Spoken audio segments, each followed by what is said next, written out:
we've talked about autonomous operations, sensor fusion, navigation, geocontainment.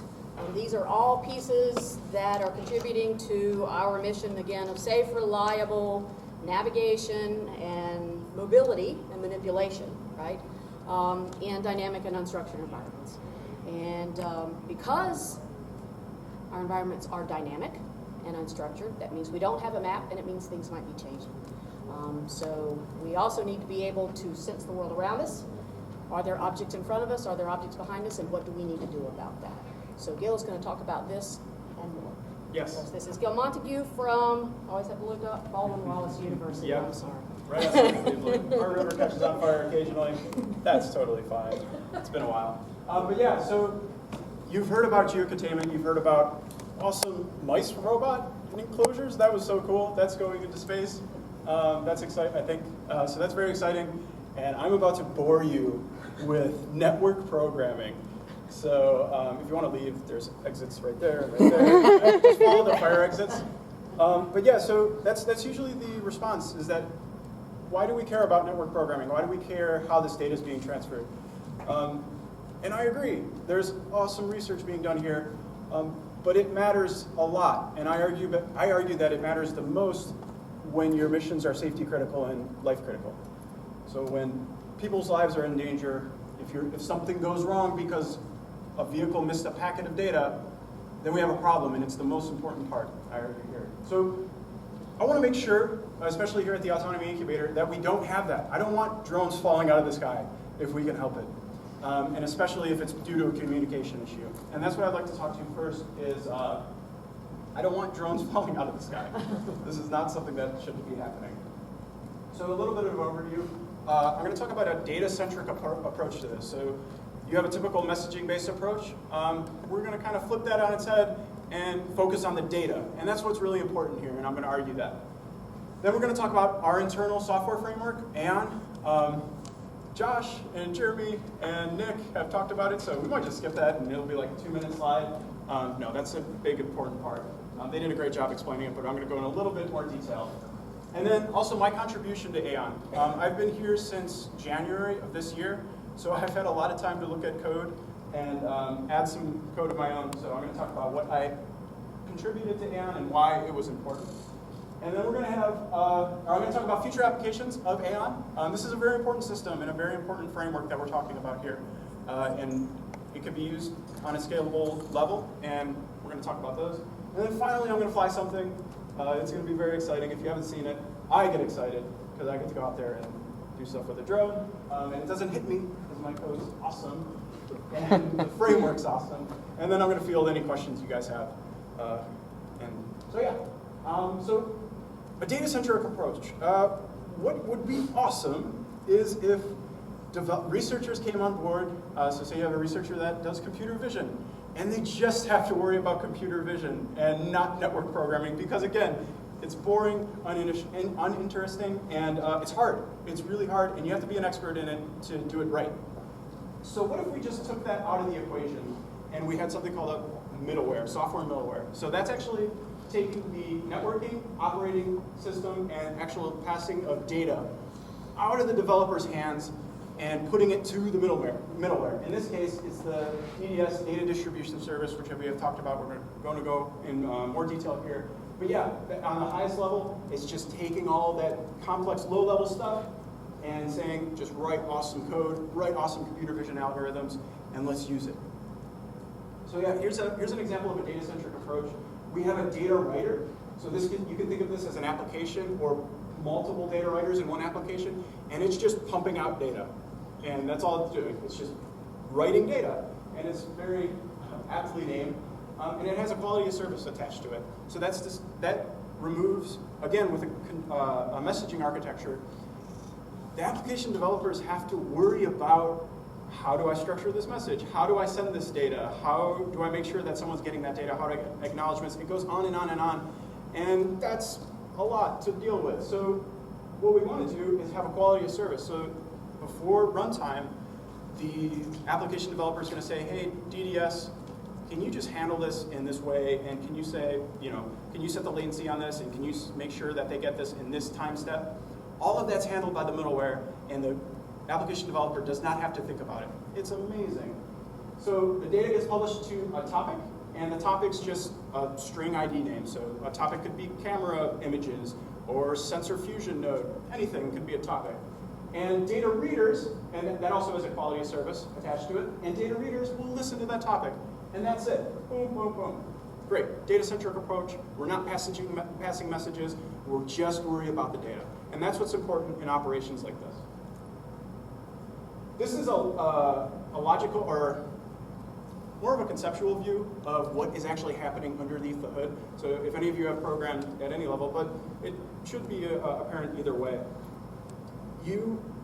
When you have a DDS middleware in your application, it's like you're writing to your local data search.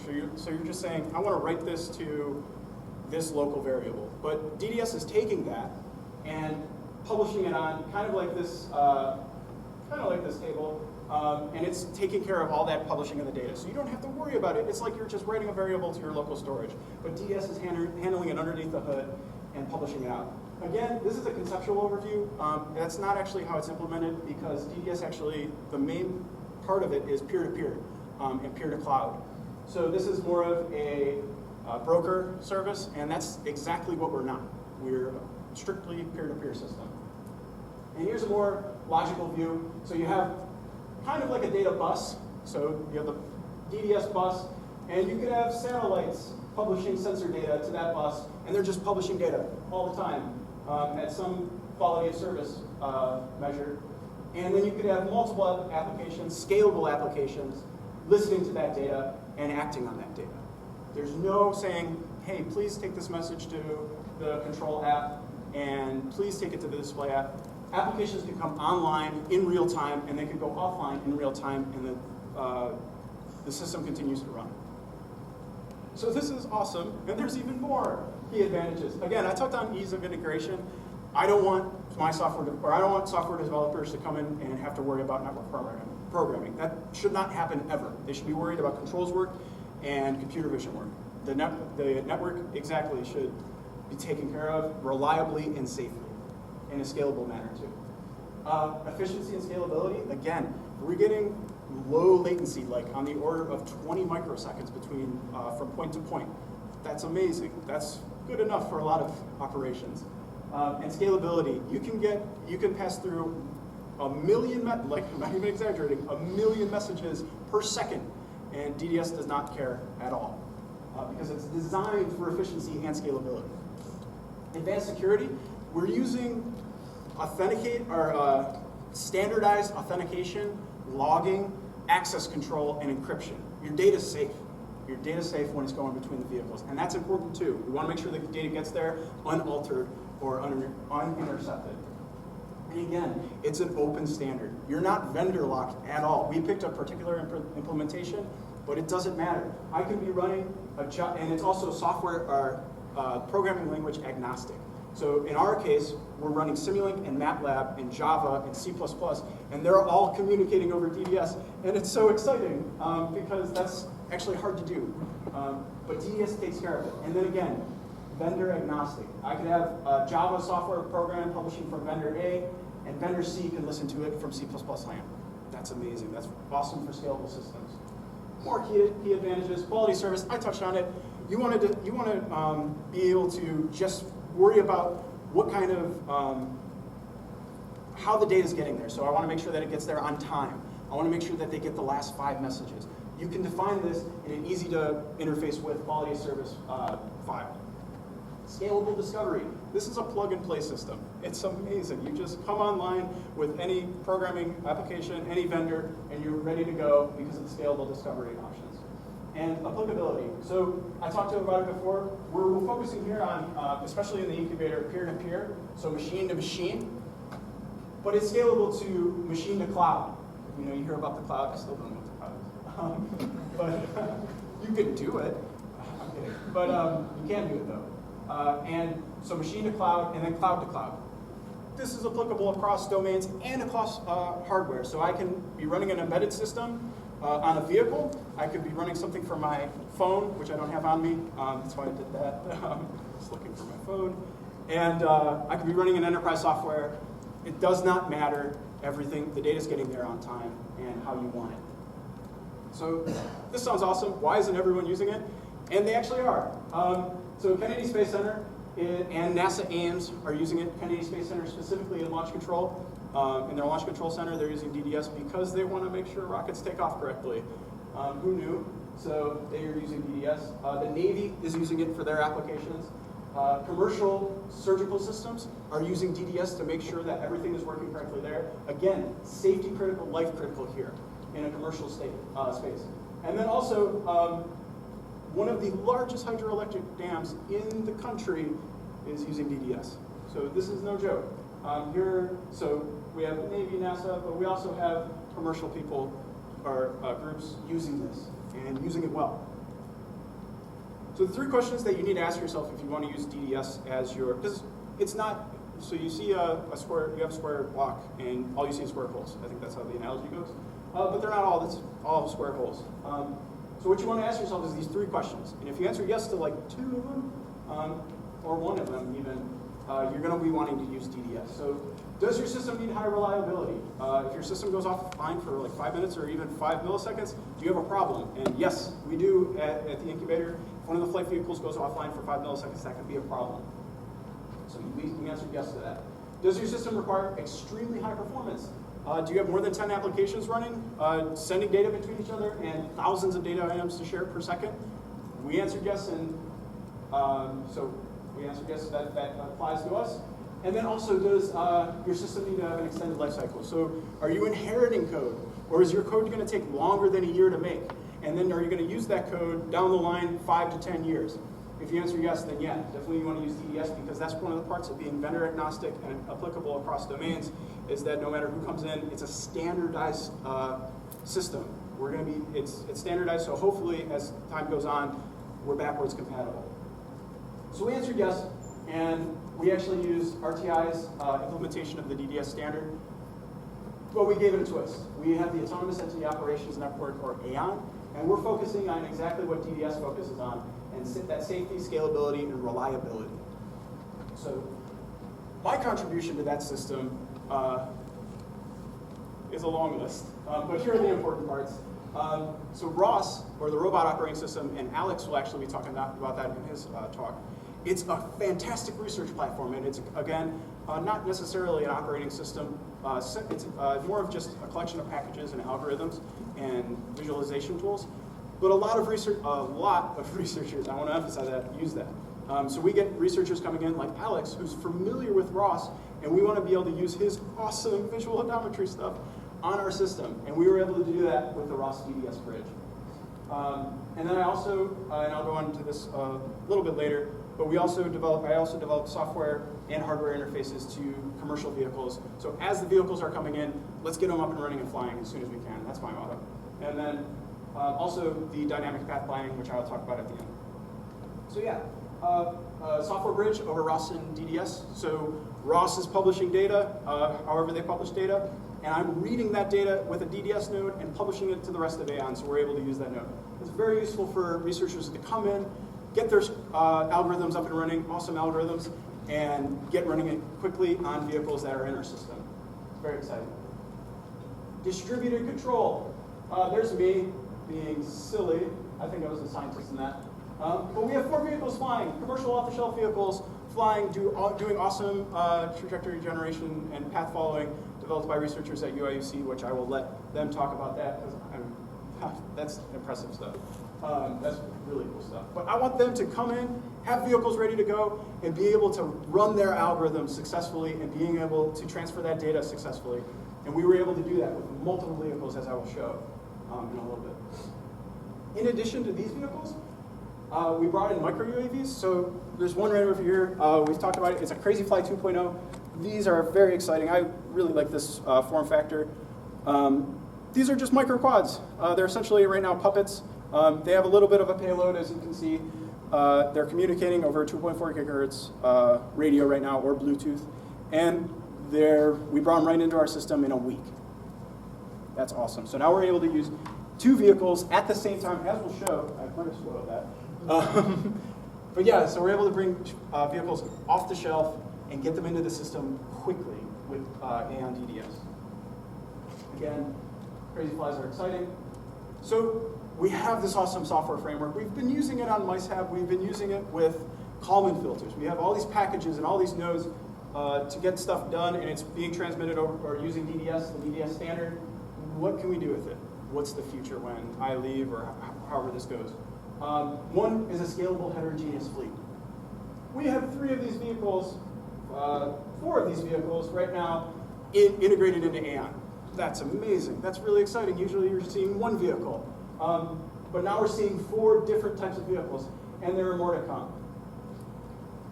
Also, as I talked about, and the UAC folks will talk about in a little bit, we're able to implement heterogeneous multi-vehicle time-critical coordination in a month. That was ready to go in a month. And these are insane algorithms that I can't even imagine how they came up with it, but they did, and they are flying, and it's amazing. So this is an example of researchers coming in, being able to use our test bed, essentially, hardware test bed, to test their algorithms and verify them in actual flight vehicles, which is very exciting. National Airspace System Simulation. So unmanned aerial vehicles are coming, and they're already here, but we're going to need to figure out how they're going to interact with the existing airspace with manned vehicles. How do we do that? Well, we do exactly what we did with the multi-vehicle coordination. We test it in hardware. We test the behaviors in hardware. So you can imagine, at least I imagine, 300 flight vehicles in a room or in an area, and they are all communicating over a network, over DDS, and seeing how the behaviors evolve or how they progress under different situations. This is very exciting work that is going to be very applicable very, very soon, and we need to figure this out now. And Aon, I believe, is one of the answers to that. Finally, something that's close to my heart is robotic teaming and cooperative multi-agent learning. So again, we're going to have unmanned aerial vehicles in the air with our manned vehicles soon. We want to make sure that these are operating in a safe, reliable, and predictable manner. And how do we do that? Well, we test the existing cooperative multi-agent learning algorithms and cooperative multi-agent systems algorithms in our hardware and verify these, because they all pretty much exist in simulation, and you never really see multiple flight vehicles at the same time communicating. I believe Aon will solve that and act as a test bed for these new algorithms to verify them. So that's exciting. What was one of the first applications? Well, that I touched was dynamic path planning. So we see objects in the world, we know they're there. How do we safely and optimally move around them? Because we don't want to hit things and we don't want to crash. And those are things that I don't want to do. So we need a path plan around them. And I've specifically implemented using the Aon framework and integrated it into the Aon framework 2 sampling-based motion planning algorithms, RRT, or the Rapidly Exploring Random Tree, and PRM, which is a probabilistic roadmap method. So RRT, you have a start and an end goal. These are represented as obstacles. So that could be a house, that could be me, that could be a volcano. Those are obstacles, all in our cul-de-sac. And we need to plan around them. So this is one way to do it. It actually will randomly generate trees in the local area here, and it's constructed incrementally. Probabilistic roadmap, on the other hand, is actually a random sampling of the search space and generates valid states in that and uses a local planner like A star or D star to actually perform that graph search and get an optimal, safe, and efficient path. So I implemented that with the Aon framework in a flight vehicle, and that's actually one of the demo that I'm going to be showing you now is one vehicle doing dynamic path planning, and then we're going to scale it up to multiple vehicles and heterogeneous vehicles with Javier and Bilal right after my flight demo. So that was a lot, and network programming is still boring and not fun. But that doesn't matter. We need to be able to develop, we need our application developers and our researchers to develop awesome algorithms and implement them without ever having to think about the network programming side. We just want them to come in, do their work, and know that the network is going to handle it. And so, again, I don't want drones to fall out of the sky, especially due to communication problems, but they won't, using the Aon DDS framework. And especially due to my contributions to the Aon DDS, this provides a safe, scalable, and reliable solution to keeping our UAVs in the air. It also sets the foundation for a scalable, heterogeneous fleet of vehicles, of intelligent, autonomous air vehicles. And so that's it. That's me. My acknowledgments, thank you to Carly and Jada for setting up all this internship stuff. It was so exciting. I had so much fun. And thank you to the Autonomy Incubator. You guys are awesome, and it's a great, like Jeremy said, it's a great environment. It's hard to describe the environment here. It's amazing. Everyone should work here. And also, thank you for putting up with my multi-billion dollar idea, Zeppelin coil gun, for $65 per kilogram payload. It's amazing. It's a great idea. We should fund that. But yeah, so does anyone have any questions? Thank you. Nice job. I'll talk on that, but I want to direct you first. It's going to be kind of like a baseball game.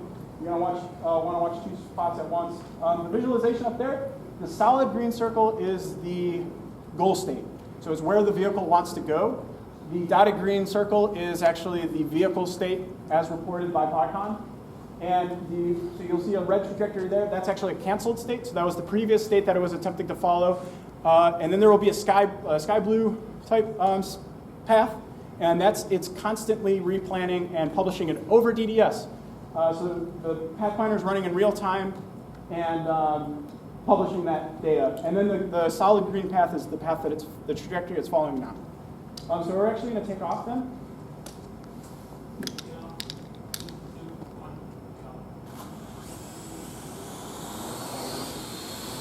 And then it's going to start moving back and forth, and then we'll begin the demo.